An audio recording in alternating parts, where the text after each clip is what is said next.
devotion for today. Po yung title niya.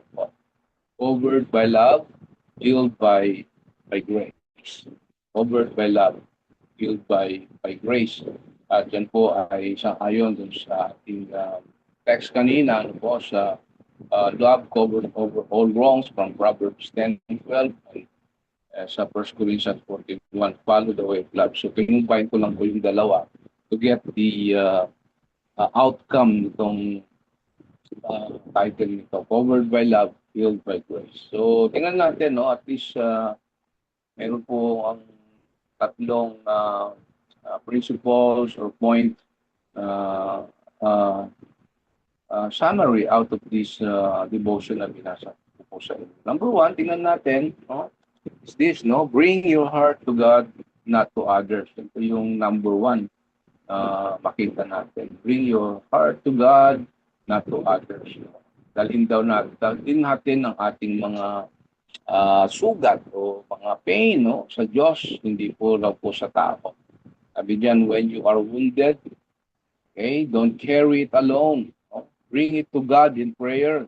No? He understands, He cares, and He gives the strength to forgive and heal. Amen? So, alam niyo po, kapag tayo po ay nasasaktan, tama po, no?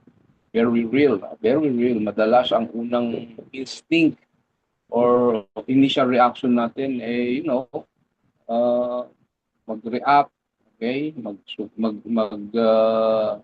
Magalit, yan, magtampo, at minsan magsusumbong pa tayo, no? Binibigay natin, no? Sinikwento natin sa ibang tao yung ating mga pain, saktan tayo, reklamo tayo sa pain na inflict ng mga tao sa atin o ikwento sa lahat ng ginagawa sa atin. At ang worst pa nun, minsan out of, sobrang sakit, gusto niyang i-release ito at pini-Facebook, pinapublic yung kanyang quote, galitin ng laki, PGH, sabi ko na ginawa ng tao sa kanya. So, pagamat tama po, no, mahalagang karoon ng mga taong makikinig, kapag parang ina-unload mo, yan, no, yung mga nasa kalooban mo, sa puso mo. At okay naman po yun, no, na tayo ay may mga taong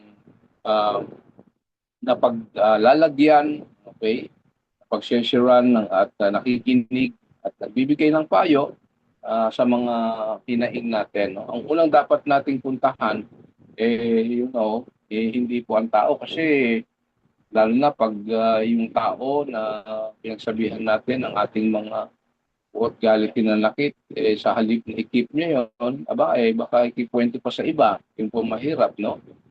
Sabi nga natin, ang balita may pakpak, baka mamaya yung sinabi natin either kulang or sobra doon sa sinabi, kaya na-spread na, no, sa halip na maging maging personal o sa inyong dalawa ng kaibigan. So kaya itong ating unang point nito, maganda po na sabi diyan ay kung meron tayong galit, nanakit sa tao, yun, no? Bring your heart to God, not to others. Amen? Bakit po sa Diyos, no? Bakit po sa Diyos muna? Bakit muna sa Diyos natin sasabihin? Dahil siya lang po ang, alam niyo, yung tunay po na nakakaunawa sa lalim ng ating pong sakit, no? Alam niya po ang buong sitwasyon, ating damdamin, at kung paano tayo pagagalingin, no? Sapagkat kapag sa Diyos po natin ibinuhos, isinumbong ang ating PGH, quote, galit, nanakit, ayan, binibigyan niya tayo ng kapayapaan, karunungan, at lakas upang magpatawad, okay? Sa nararamdaman natin. Kaya po doon, kung babalikan ninyo, naalala niyo yung devotion na binasa ko kanina, yung kwento po ng babae, di po ba, ay lavish na nasaktan dahil sa kawalan ng katarungan, sabi sa devotion. Ngunit sa Sabi doon, ngunit sa halip na magkimkim ng galit o maghigante, dahil sa ginawa niya, dinala niya ang kanyang sugat saan? Sa Diyos. Amen? Habang nanalangin po siya, katulad yan sa picture natin, tinutulungan siya ng Banal na Espiritu na bitawan, okay, ang buot, galit, nanakit at sakit. Takpan ito ng ng pag-ibig, no, ng maganda, no. So ang Diyos ang nagtatakip ng pag-ibig doon sa hinanakit at galit na nadama ng babae ito. Kaya sa ating first point, ano po ang gentle reminder? May gentle reminder tayo, sabi niya, no? When someone hurts you, una dapat? Before you post, criticize or complain, pray first. Yung po yung sinasabi ko, no? uh, ingat-ingat tayo sa pag-post sa ating Facebook, lalo na kung naka-public, no? Yung iba hindi aware na naka-public pala yung kanilang pinopost. Very personal, confidential, nababasa ng publiko. So before you post, criticize or complain, pray first. No? Pangalawa, tell God everything you feel. And then ask for His help, give. Then let Him carry your pain and bring healing to your heart. Diba? Sabi sa 1 Peter 5:7, sabi niyan, cast all your anxiety on Him because He cares for you. So, uh, uh, when a wound, pag ang sugat daw po is dinala natin sa Diyos, no? It becomes a path to healing. Yun po yung nangyayari from pain to healing. But when a wound, is fed by anger and complaint, it depends. Yan po nangyayari. So sa halip na magkaroon ng healing, lalong lumalalim yung sugat kapag ito po ay hindi nabigyan ng lunas sa ating buhay. Kaya lahat tayo po ay nakaranas ng sugat sa puso. Amen? Aminin natin. Ayan, tayong lahat ay nakaranas ng sugat sa puso. Aminin natin po yan. It's very real. Lahat tayo, very common sa atin. It's natural that we are so much overwhelmed with buot, galit, hinanakit.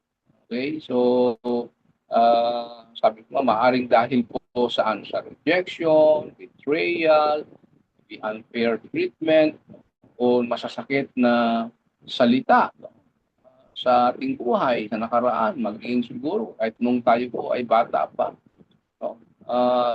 Hanggang ngayon, maaaring naalala pa natin, minsan-minsan ay nagkakaroon ng ganong damdamin dahil sa rejection, betrayal, unfair treatment, or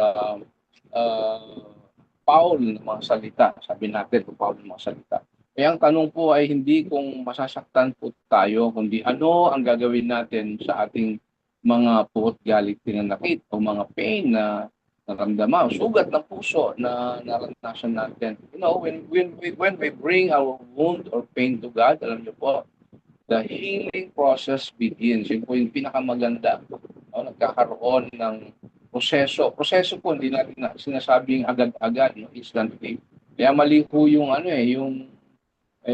yan lang, hindi ka makapagpatawad. Hindi na natin kasi po alam ang situation, kaya ingat po tayo doon sa mga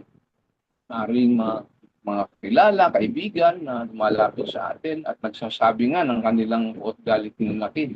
So never po nasabi nga sa kanila na, uy, ikaw naman yan lang nagtampo ka na, nagalit ka na. Madali lang yan, magpatawad ka na, forgive ka na. Healing, sabi nga natin, yung healing ng Panginoon, it is a process. Right? It is accordingly doon sa level ng faith and maturity po ng tao. So, huwag natin pong i-judge or ang mga tao na ako nga, yun, i-compare natin yung sarili natin. Kung ako nga, mabilis ako, sandali lang ako nagpatawad. Hindi po, healing is a process. Healing is a process. In prayer, sabi natin, we pour out our pain to God, no? So as we draw closer to God, ano po? Yun po yan, He give us peace. Yun po maganda, ano po? When we pour out our pain, no? Our disappointment, discouragement to God, He gives us what? Peace, wisdom, and strength to forgive and move on. So yun po dapat yung magandang makita natin, no? Isipin mo po ang isang physical na sugat, di ba? Tayo po, no? Alala niyo po ba yung inyong mga scar o mga wounds o sugat, no? Kahit maliit po yan, maliit o malaki, physical na sugat, kung ito po ay gagamutin at alagaan ng tama, po, no? Gagaling ito. Pero kung ito ay pabayaan mo, maliit lang naman yan. Tapos kinakamot, ginagalaw mo to the point na na-infection na kasi akala mo maliit lang. Pero yung pala na-infection na. Kaya kasi hindi mo ginamot. So, hindi ito maghihilom agad at hindi ito magsasarang sugat. Ganun din po ang sugat ng puso. Ano po? Ang sugat po na isinuko po sa Diyos ay nagiging daan po ng kagalingan. Yan po ay maganda. Ano po? Ngunit ang sugat po na inalagaan ng galit po ay nagiging daan ng mas malalim na sugat. Po yung napaka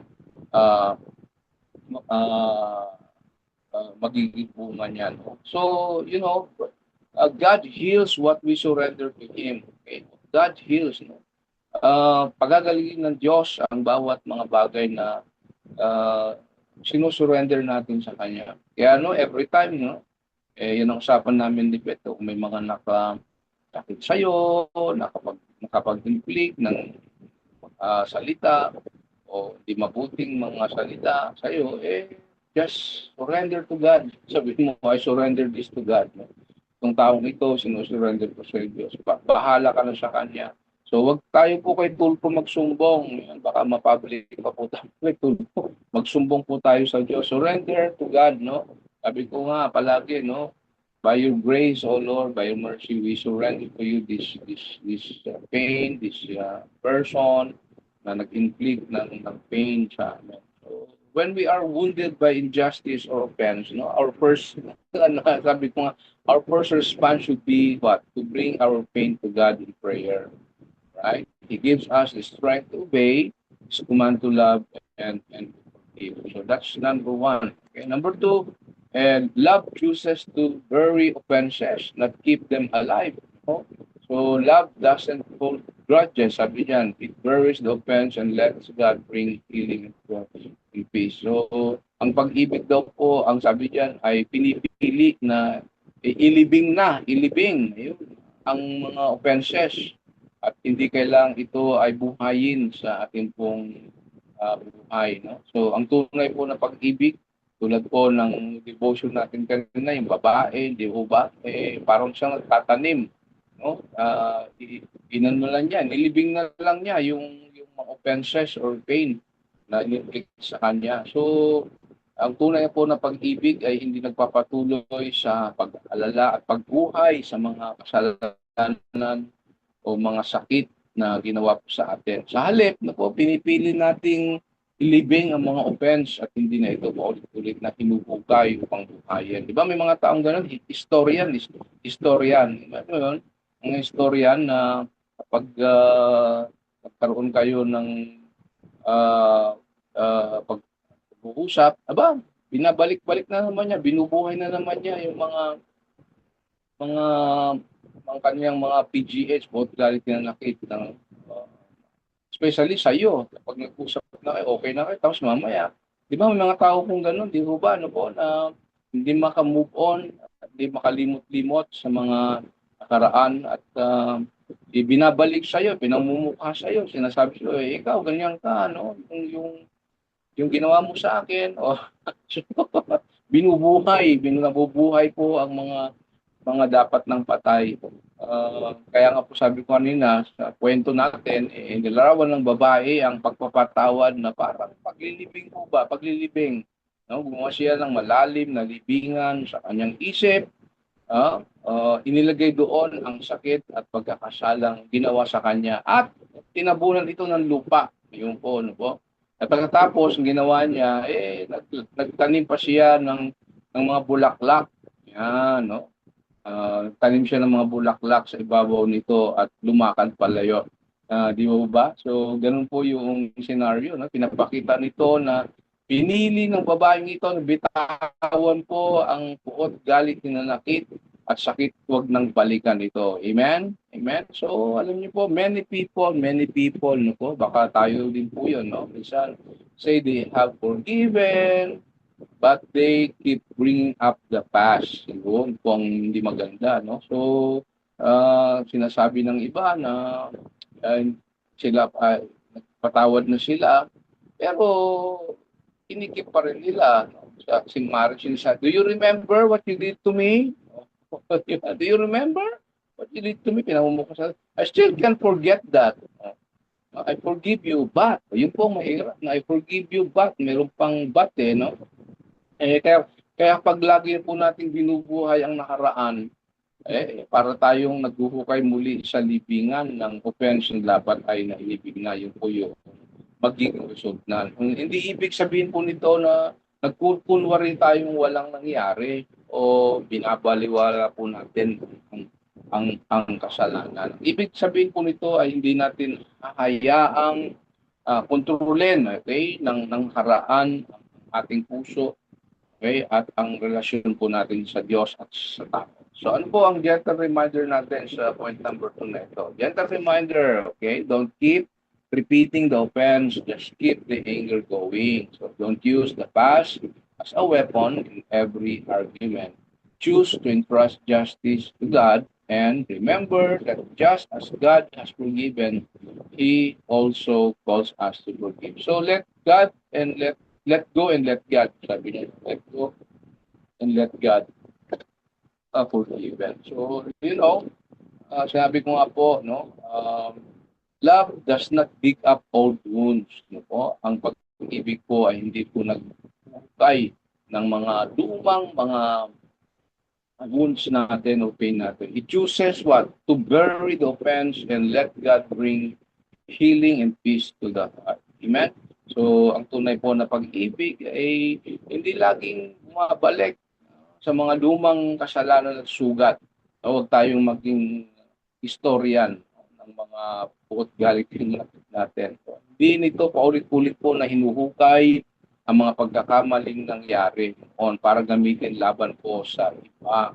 Okay? Sa halip po, piliin nating ilibing ang offense at ipaubaya. Sabi nga po, release to God, surrender to God ang proseso ng pagpapagaling sa iyong puso. No? Alam niyo po, many people have difficulty healing because they kept reopening old wounds. No? May mga tao talagang gano'n. No? Kaya nga, huwag tayo mag-judgmental. May mga tao talaga na very difficult. No?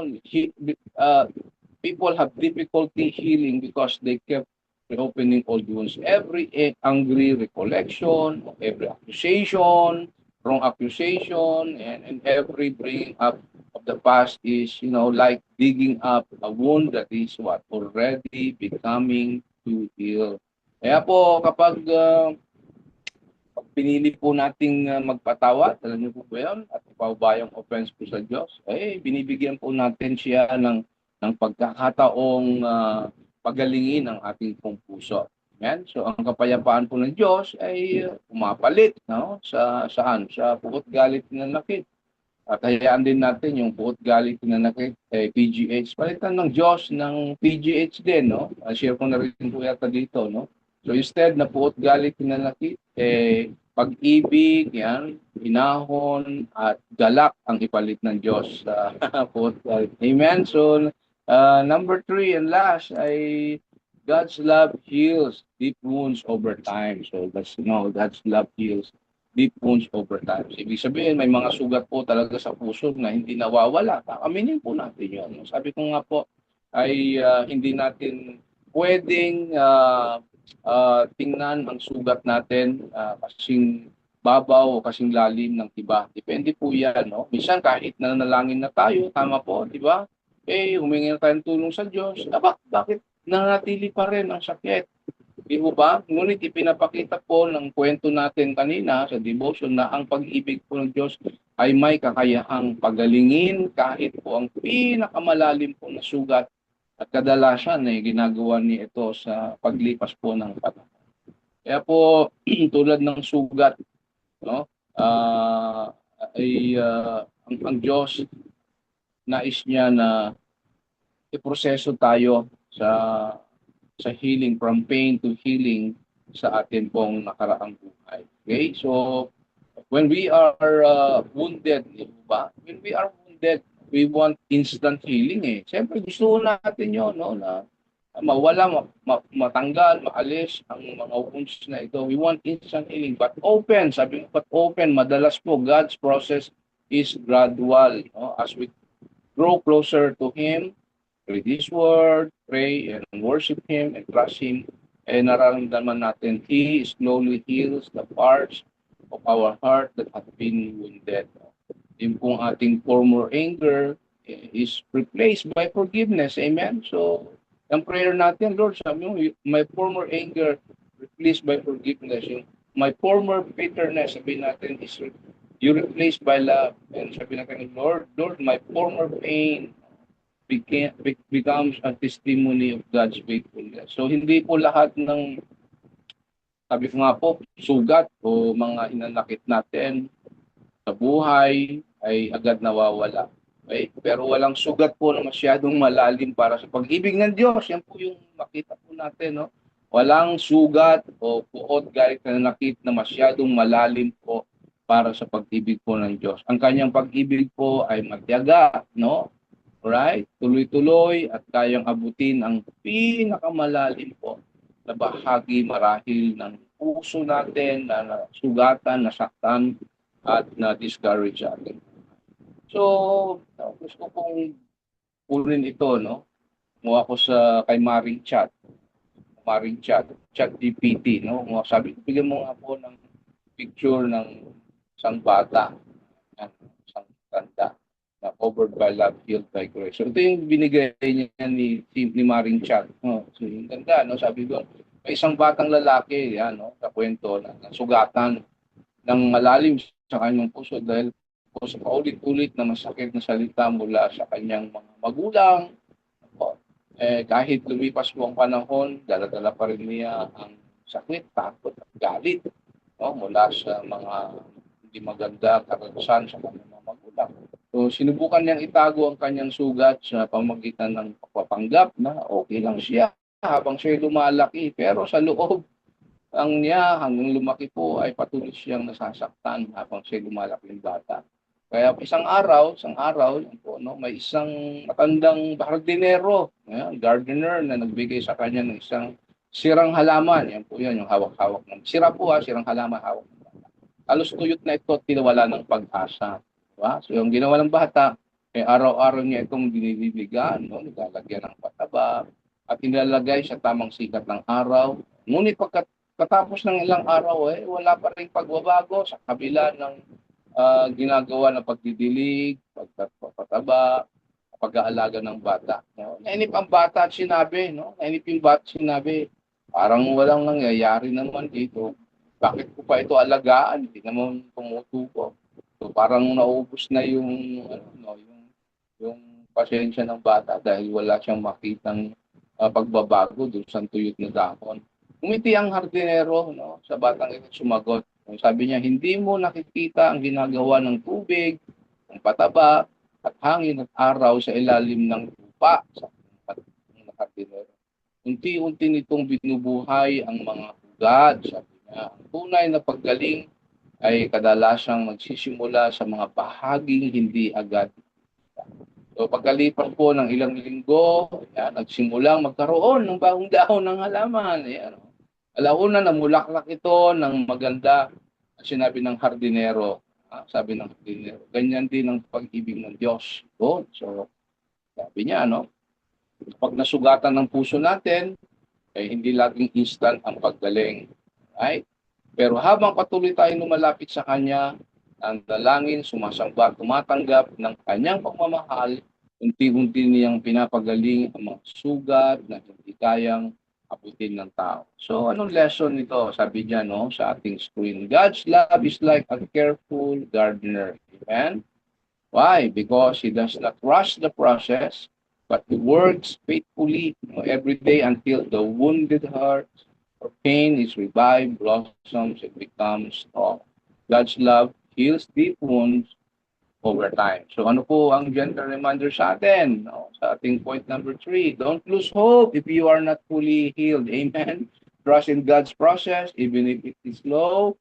Continue to draw close to Him in prayer and worship and service. No? Let His love work in your heart every day. So alam natin po, ang pag-ibig po ng Diyos, hindi lamang nagtatakip ng sugat, pinapagaling nito ang sugat at sa tamang panahon, ang dating pinagmulan ng sakit po ay magiging patutuo ng kanyang biyaya, katapatan at kapangyarihan magpagaling.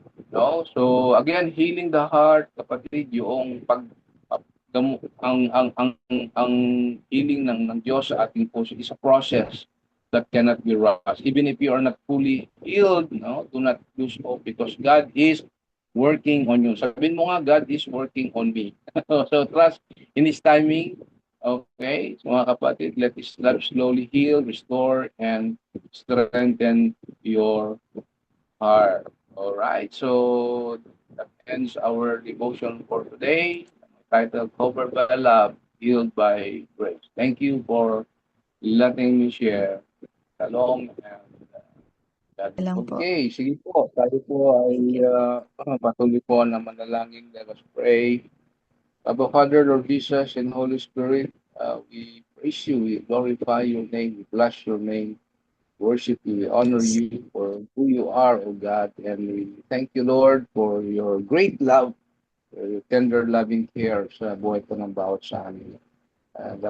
That your great love will continue to cover us, O Lord, our shortcomings and sins. Lord, teach us, O God, to live in the way of love. Sa tulad po ng aming devotion po today, teach us, Lord, the way of your forgiveness, to love, and to be humble as you have taught us, Lord, sa bawat sugat po na aming naranasan, past, present, future, Lord. Ikaw po ang aming takbuhan. Yes, God. We run to you, Abba Father, sa bawat mga sakit na dala namin, past, present, future. Ito po ang aming kagalingan, Lord. You are our healer, God. You are our deliverer, restorer. Bigyan mo po kami ng pusong marunong magpatawad palagi at hindi nabubuhay po sa galit o bukod galit na nakit Yes, Lord. sa aming family, loved ones, and friends, O Lord, sa bawat mga tao. So, Lord, again, according to your word in Proverbs 10:12, let love prevail. Let love prevail in our heart because love covers all sins. And Yes, Lord. again, finding us in 1 Corinthians 14:1. Help us, O God, to continue to follow the path of love na nagmula po sa inyo. You are Yes, our Lord. model, Lord, na aming susundan, not just in word, but in deed and in heart. Lord, I pray and I declare and I prophesy each of our family here and Daybreakers, both global and international. Bless us, O Lord, with your grace and Yes, mercy. Bless us, O God. I pray and I declare blessings upon blessings and breakthroughs yes, upon breakthroughs, God. I-release po ninyo, maranasan namin, magpatutuo kami that you are our Jehovah Jireh, ang Diyos na nagkakalab. You are our provider, Lord God. You are our Jehovah Shalom, our peace. You are our Jehovah Ra, yes, our good shepherd. Sa aming Buhay. Lord, allow us, O God, to experience more of you and allow us, O Lord, na ang buhay po namin will never be the same again. Ang buhay po namin ay magta-testify, O God, of your goodness, your mercy and grace sa buhay po namin. Thank you, God. Thank you, Lord. In advance, oh God, thank you, Lord. Tinatanggap namin ang yes, lahat ng yes, iyong mga Lord. pangako sa buhay po namin.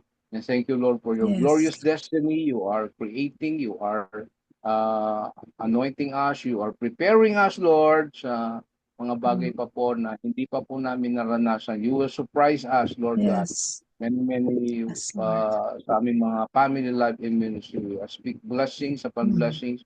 aming family life and ministries, Lord God. We are so excited, so Yes. expectant that you are not, Yes, Lord. uh, you are God na ang buhay po namin ay patuloy po na magiging pagpapala kung paano mo pinagpapala ang buhay namin in all Amen. areas, Panginoon. Yes, Let Lord. our family life ministry be a channel and avenue of your blessings Yes, po sa Lord. ba. So that through our life, Lord, we will attract and we will testify people, draw near to you.